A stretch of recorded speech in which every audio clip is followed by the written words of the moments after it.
ang outcome is political. Mm. Unlike si President Estrada dati, dahil ang presidente may immunity from suit, walang choice kung hindi i-impeach siya. Kasi ang presidente may immunity while presidente siya.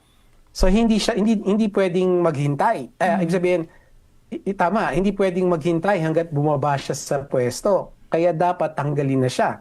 So impeachment was the only choice. Nung kay Pero Estrada. kay Vice President Duterte, kung si Vice President Duterte hindi naman immune from suit, ang sabi sa position ko dati, then let's just pursue the criminal Judicial. charges. Kasi yun naman ang magpapakulong sa kanya, yun naman ang magpapawi nung pera na ninakaw, and madi-disqualify din siya. But it will May take time, permanent attorney. Alam mo naman yung masyadong mabagal ang Justice wheels of system. justice, no? I think matatagalan lang, di ba? Kung yung course na yun Kung ang course na- kukunin.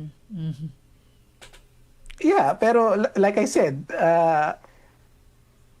kung ma-impeachment siya, kailangan pa rin gawin yun. Otherwise, hindi mababawi yung mga perang ninakaw. Walang pagpapanagot. So you will still have to do that. But Hindi ba? at least may decision na, 'di ba?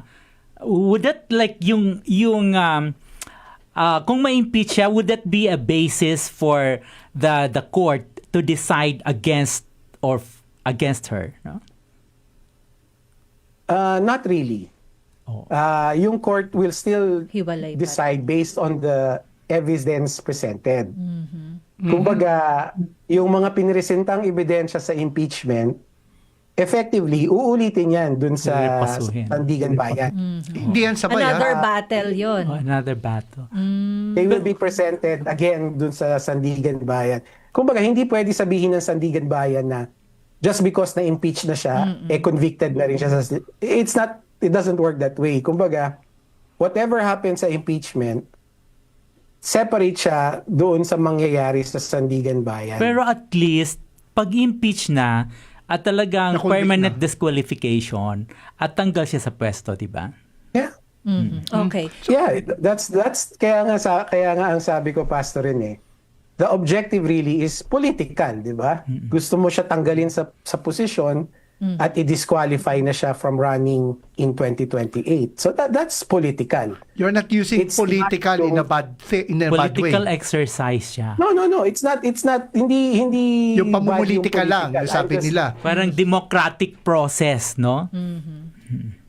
Yes, kumbaga ayaw mo lang siyang patakbuhin sa 2028. That's really the reason. Yan din naman ang sinasabi The ng mga motivation. nagtutulak sa impeachment, 'di ba, na kaya pinipilit na i-impeach siya para hindi na siya makatakbo sa 2028. Okay. Punta lang ako